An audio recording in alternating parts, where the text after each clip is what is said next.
और गोकर्ण ने जन्म लेते भगवान का भजन करना शुरू कर दिया। हर सांवरे से मिलने का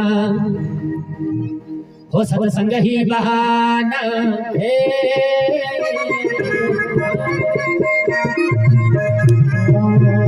सत्संग ही बहाना है।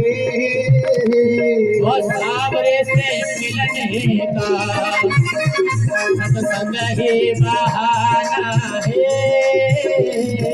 सांवरे से मिलने का सत्संग ही बहाना है।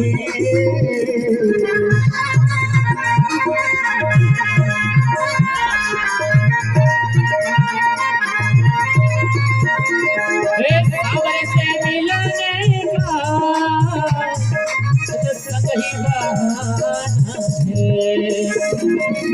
दुनिया वाले क्या जाने मेरा रिश्ता पुराना है।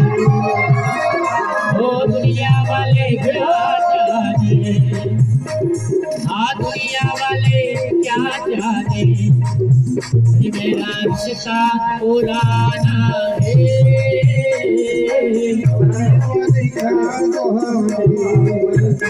मेरा रिश्ता पुराना है।